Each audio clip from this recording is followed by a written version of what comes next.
सभी पशुपालकों का हार्दिक स्वागत है YouTube चैनल वेटरनरी फार्म सूत्रा में। इस चैनल का मुख्य उद्देश्य है एजुकेटिंग पशुपालक मतलब पशुपालकों को शिक्षित करना, जहां पर हम सिखाते हैं नई तकनीक का उपयोग कर पशुपालन को कैसे एक सक्सेसफुल बिजनेस बनाया जा सकता है।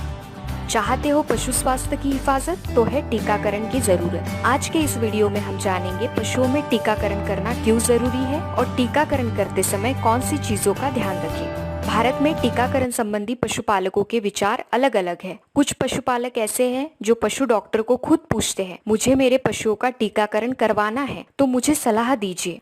कुछ पशुपालक ऐसे भी हैं जो टीका लगवाना चाहते हैं, डरते हैं कहीं गाय का दूध कम तो नहीं होगा, कहीं भैंस को बुखार तो नहीं आएगा, कहीं मेरी बकरी खाना पीना तो नहीं छोड़ देगी। कुछ ऐसे पशुपालक भी हैं जो टीकाकरण ही नहीं करना चाहते हैं, शायद इन्हें इसका महत्व नहीं पता होगा।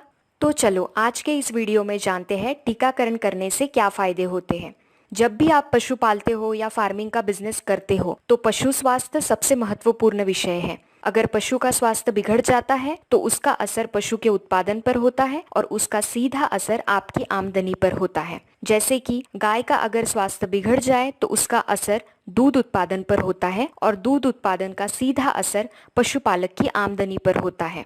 पशु का स्वास्थ्य बिगड़ना मतलब क्या? पशु को कोई रोग हो जाना है। पशु में रोग होने के लिए जिम्मेदार होते हैं बैक्टीरिया, वायरस, परजीवी।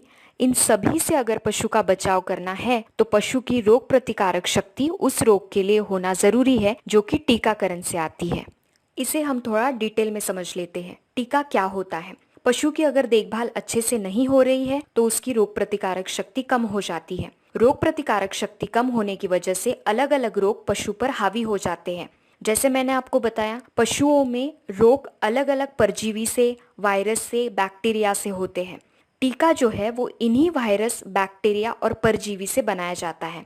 वायरस को या बैक्टीरिया को, परजीवी के पावर को, उनकी ताकत को कम कर वैक्सीन को बनाया जाता है। उदाहरण के लिए जैसे खुरपका मुहपका का टीका उसी के वायरस से बनाया जाता है। उस वायरस को मारकर या फिर कमजोर बनाकर वैज्ञानिक और डॉक्टर उसे बनाते हैं, फिर इंजेक्शन के तौर पे इसे शरीर में छोड़ा जाता है। ये पशु के शरीर में रहते हैं और जैसे रोग के जंतु आक्रमण करेंगे तो ये उन्हें मार भगाएंगे, क्योंकि पशु का शरीर पहले से रोग प्रतिकारक हुआ है।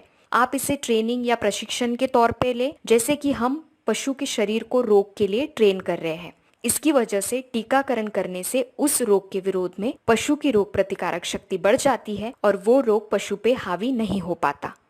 पशु को अगर टीका लगवाया है तो पशु से आने वाले उत्पाद मनुष्य उपयोग के लिए सुरक्षित हो जाते हैं, जैसे कि गाय, भैंस और बकरी से दूध, बकरी और मुर्गी से मांस और अंडे। टीकाकरण किफायती तरीका है। टीकाकरण करने से रोकथाम होती है। रोग होने के बाद ट्रीटमेंट में जो खर्चा होता है वो कभी भी ज्यादा है। अगर उस खर्चे की और टीके पर होने वाले खर्चे की तुलना करें तो बहुत ज्यादा फर्क है और टीकाकरण करना ही बेहतर है। अगर पशु को समय पे टीका लगवाया गया तो फार्म पे होने वाले रोगों की संभावना तथा मृत्यु दर कम हो जाता है। जो भी टीका आपको बाजार में मिलता है उनको सालों के अनुसंधान के बाद डॉक्टरों, वैज्ञानिक द्वारा बनाया जाता है। उनको बहुत परीक्षणों के बाद बनाया जाता है। इसीलिए टीकाकरण करने के बाद कुछ दुष्प्रभाव होगा ऐसा बिल्कुल भी ना सोचें। ऐसा कहा जाता है कि अगर आप पशु का टीकाकरण सही समय पर करते हैं तो पशु पर होने वाला 20% खर्चा आपका कम होगा, क्योंकि टीकाकरण की वजह से पशु के ट्रीटमेंट खर्चे कम होते हैं, उनके उत्पादन पर कोई असर नहीं होता और उनकी प्रजनन क्षमता बनाए रखने में मदद होती है। अपने फार्म के लिए टीकाकरण का शेड्यूल पशु डॉक्टर से बनवा ले। वैसे शेड्यूल समान ही होता है पर थोड़ा अलग हो सकता है, क्योंकि अलग अलग एरिया में अलग अलग रोग प्रचलित होते हैं। कुछ एरिया में कुछ रोगों का प्रभाव ज्यादा दिखाई देता है। अगर आपको वैक्सीनेशन शेड्यूल मतलब टीकाकरण कार्यक्रम के बारे में जानना है तो हमें कमेंट बॉक्स में नीचे बताएं, हम उस विषय पर अलग वीडियो बनाएंगे। बड़े पशुओं को टीका न लगवाने की वजह से होने वाले रोग बछड़ों तक फैलने की संभावना होती है और बछड़ों की उम्र कम होने की वजह से उनकी रोग प्रतिकारक शक्ति उतनी नहीं होती कि वो इन रोगों से लड़ सके। ऐसा बहुत बार होता है कि उनकी मृत्यु इन रोगों की वजह से हो जाती है। टीकाकरण जो है वो चॉइस वाली चीज नहीं है। जैसे कि फार्म पे पशु को गर्मी हो रही है तो फैन लगाए या फिर स्प्रिंकलर लगाए, यह आपकी चॉइस है, इसमें आपको विकल्प मिल रहा है। पर टीकाकरण चॉइस नहीं है, टीकाकरण अनिवार्य है। हमें अपने पशुओं का टीकाकरण करना ही है। अक्सर ये देखा गया है कि टीका लगवाने वाले व्यक्ति और पशुपालक इन्हें टीके की तकनीकी जानकारी न होने की वजह से टीकाकरण सफल नहीं हो पाता और पशु को भी हानि होने की संभावना होती है। वीडियो में अभी आगे हमें वही देखना है कि टीकाकरण करते समय कौन सी प्राथमिक चीजों का ध्यान रखना है। सबसे पहला है, अगर आप टीकाकरण के 1 हफ्ते पहले पशु को पेट के कीड़े मारने की दवा दे तो टीकाकरण और भी परिणामकारक हो सकता है।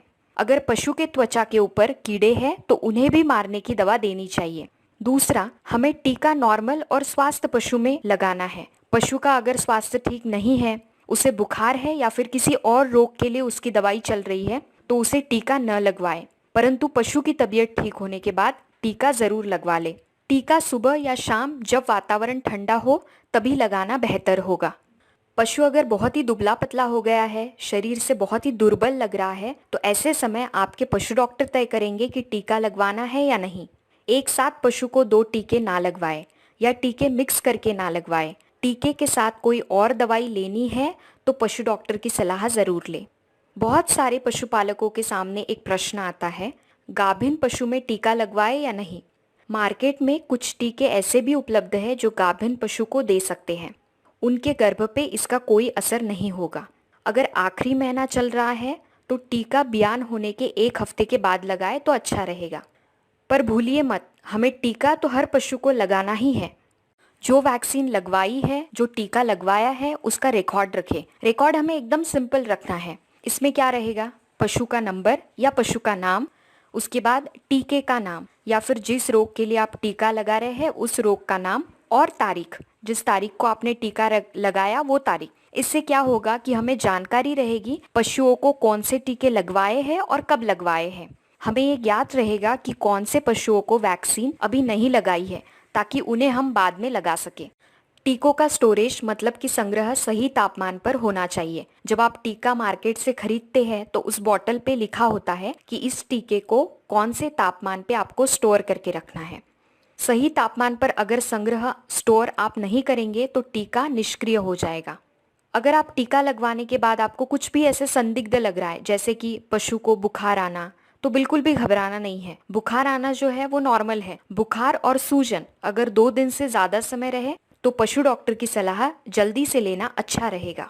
पर एक बात आप हमेशा ध्यान में रखें, टीकाकरण के फायदे ज्यादा है और नुकसान बिल्कुल भी नहीं है। जब भी हम टीकाकरण की बात करते हैं या टीका लगवाने की बात करते हैं तो आपने बहुत बार पशु डॉक्टर से सुना होगा कि हमें बूस्टर डोज लगाना पड़ेगा। तो ये बूस्टर डोज क्या होता है? आप जो भी टीका लगवा रहे हैं उसका पूरा कोर्स होना चाहिए। कुछ वैक्सीन के बूस्टर डोज होते हैं, मतलब एक डोज लगाने के निर्धारित समय के पश्चात दूसरा डोज लगाना होता है। दूसरा डोज लगाएंगे तभी वैक्सीन कोर्स पूरा होगा, नहीं तो पहला डोज लगाने का भी कोई फायदा नहीं है। इसीलिए बूस्टर डोज लगाना ना भूलें। टीकाकरण सही तरीके से होने के लिए अभी तक हमने जिन बातों का डिस्कशन किया वो सभी चीजों का ध्यान रखना जरूरी है। हम आशा करते हैं आपको हमारा वीडियो पसंद आया है। चैनल को सब्सक्राइब करना ना भूले और बेल आइकन भी दबा दे ताकि हम जब भी नया वीडियो डालें तो आपको सूचना मिलनी चाहिए। इस चैनल का मुख्य उद्देश्य है एजुकेटिंग पशुपालक, मतलब पशुपालकों को शिक्षित करना। इस चैनल पे हम हर हफ्ते आएंगे पशुपालन से संबंधित एक विषय के साथ। हम फेसबुक, ट्विटर, लिंक्डइन पर भी उपलब्ध है। आप आपके प्रश्न कमेंट बॉक्स में यहाँ पे नीचे डालें या फेसबुक, ट्विटर, लिंक्डइन के माध्यम से भी भेज सकते हैं, जिनका लिंक मैंने नीचे डिस्क्रिप्शन बॉक्स में दिया है। आप और आपके पशु स्वस्थ रहे। आपका दिन शुभ हो। धन्यवाद।